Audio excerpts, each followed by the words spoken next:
Hello and welcome back to the Capitalist Investor YouTube channel, back with another video. This one is a Sunday stock session and this is episode 1, where we will talk through everything from any significant changes in my portfolio, earnings that are expected to be released, and other things that grab my attention for the week ahead. In today's video we'll be discussing a huge breakthrough in my portfolio, expectations for the market for the week ahead, companies that are releasing earnings this week, an investing top tip, a flash quiz, and a huge piece of channel news. Be sure to stick around for the entire video to ensure you don't miss another great episode. Before we get into today's video, if I could ask you all to subscribe to the channel if you are new here. I'm on a journey to 200 subscribers and would love to have you on this journey with me. If you like the new series, hit the like button and help me get this video out to more like-minded investors. That being said, guys, let's get into today's video. Starting with a huge breakthrough in my portfolio. Those of you who watch my portfolio update will know that as of last week I was £400 down on my portfolio and just below £10,000 in value. If you haven't already checked this video out, I will leave a card in the top right of the screen for you to go back and check this out. As you can see from the FreeTrade app screen, that we are in my portfolio has not only pushed above 10,000 but has also kicked on into green overall position, which is fantastic. The market has continued to rally, and this has not been just my portfolio that's increased, but also many of my fellow investor YouTube friends increases in their portfolios too, which is great to see. It is getting harder to find good value stocks now, and price levels appearing to be back to pre-COVID. It is safe to say that my cash position has continued to increase over the period, although I do still make my regular deposits into my account monthly, and where stocks are still good value, I will be making purchases. An example of this would be Aviva, which I added to my position this week after looking at the stock and doing some further research to support a fair value I believe is above what the current average is. I think having cash on the sidelines is good, just in case we have more buying opportunities in the future. Although you have to be careful, as if the market does continue to rally, you could miss the greater opportunities that there now are and end up with overpriced assets. It's hard to trade off against current prices, and they do put me off. This leads us on to the second part of today's episode, which is my expectations for the week ahead. Looking at indicators and speaking to fellow investors, I do believe the market will continue to push on this week, barring any black swan events. We are not expecting any large announcements in terms of companies' earnings or economy factors which could push the market down. I would, however, say I expect the continued rally to be much slower this week, and we might see some drawbacks early in the week.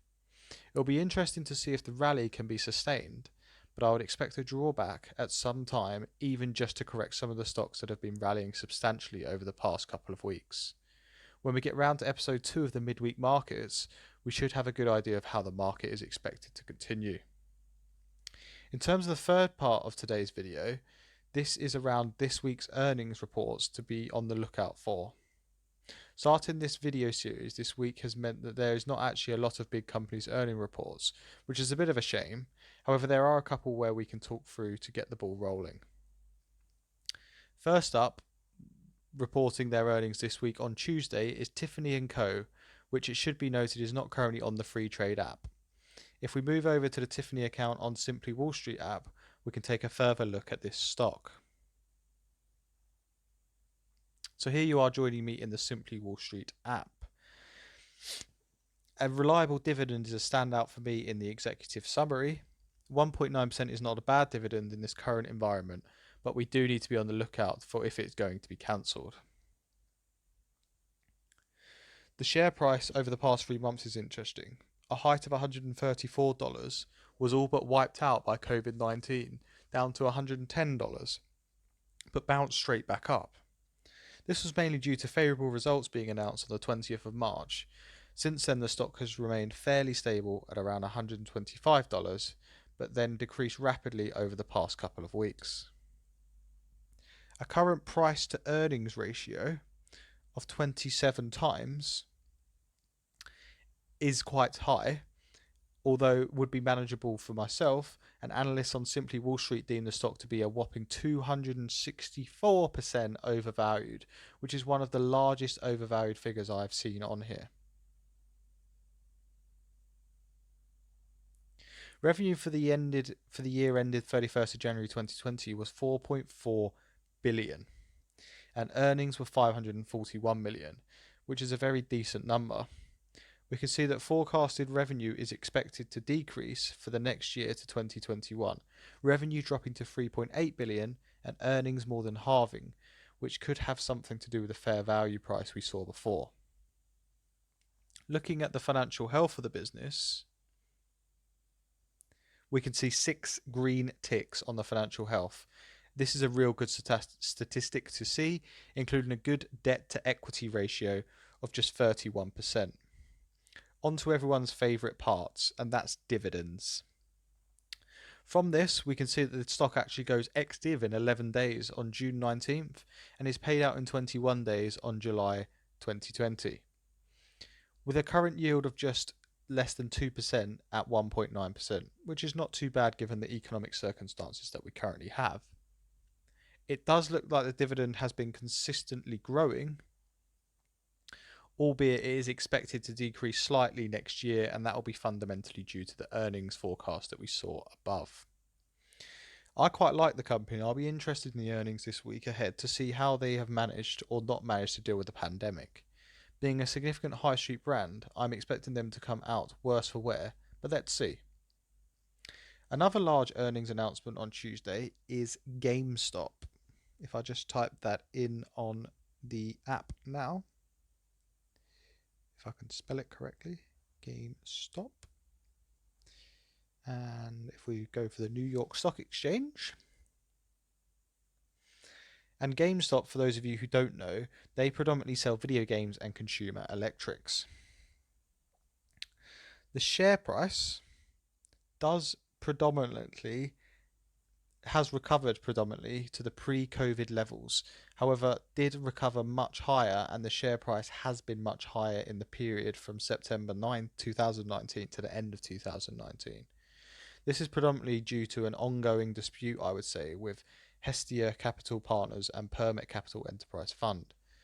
Simply Wall Street does see this stock as being undervalued at $4, and actually a more fair value being around $10.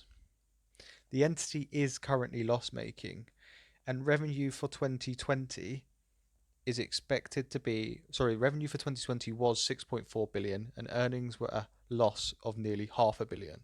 They are not expected to return a profit in 2021 either, and revenue is expected to decrease, which could be a massive put-off for most people. I'm particularly interested in this one though, as it is a video games company, and I would have expected these to have done well with COVID-19 situation. And from looking at my social medias, more people are playing their video games more than ever. GameStop don't pay a dividend, however, and that is a big no-no for me. The final stock that I wanted to discuss is Adobe, and that is actually back in the FreeTrade app. The stock price has returned and exceeded the pre-COVID-19 price, sitting at just below $400. A 59 times PE ratio, and analysts suggest the stock is currently overvalued and a fair price would be around $280. Earnings for February 2020 were 3.3 billion and revenue was almost 12 billion, which is great numbers to be seen, and the latest analyst expectation is that revenue and earnings will continue to increase, and with everyone being on lockdown or working from home, I'm expecting this to be reflected in the earnings that are going to be released this week. The only thing that puts me off Adobe right now is the overvalue in price and no dividend being expected to be paid with all that revenue and earnings, especially with a free cash flow continuing to grow. Some other noticeable earnings releases this week include AMC Entertainment, Guess, and Cons. As I say, not many large companies' earnings announcements this week, but will be a regular feature in our Sunday sessions. No UK companies this week, and I'm hoping to at least include some next week. On to the next part of today's video. Investing hint and tip of the week.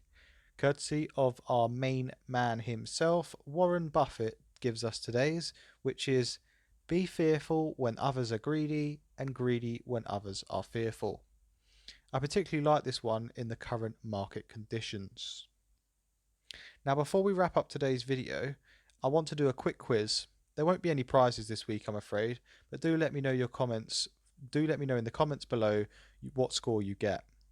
It's a true or false quiz this week, and 1 point for each correct answer. Starting with question 1. Netflix has more subscribers than Disney. True or false?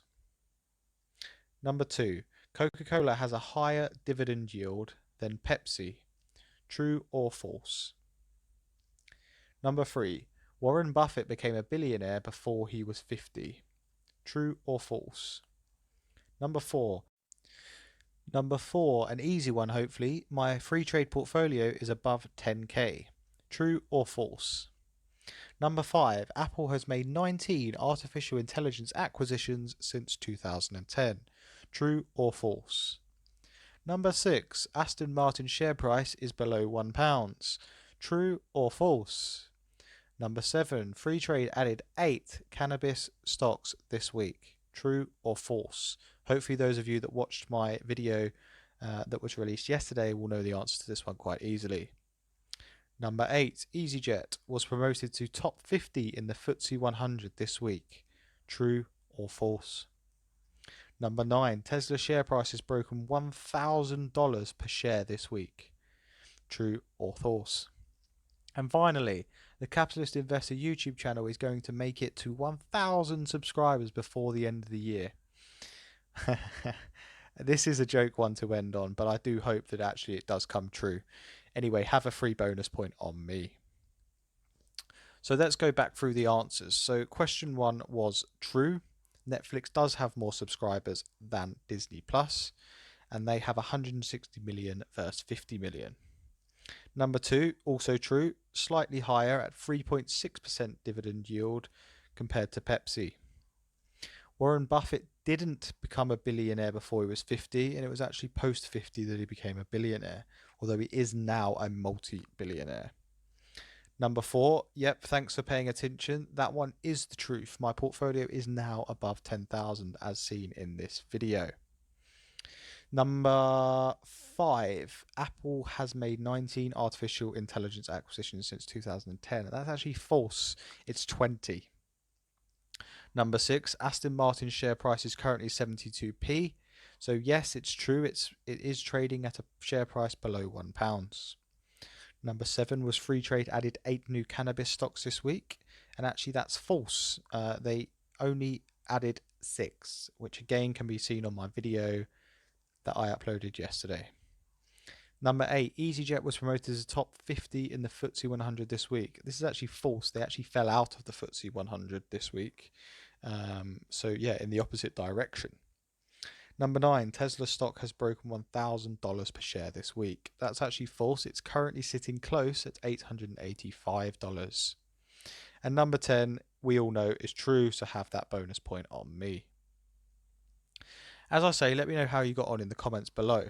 Before I sign off today's episode, I have a surprise announcement to make. I've ordered a camera and mic, which going forward will enable me to do these videos with my face included. I'm really looking forward to this and making it a more personable experience for you all. I'm expecting this to be set up and ready for next week's episode on this series. As always guys, I'm not a financial advisor, and any investing you do should be based on your own research and tolerance to risk, as your capital will be at risk. None of this video constitutes financial advice and is purely for educational purposes and entertainment purposes only. Thank you so much if you stuck with me till the end. Don't forget, smash that like button, subscribe to the channel, and let me know in the comments, any comments on the video below, and what scores you got on the quiz. Until next time guys, peace!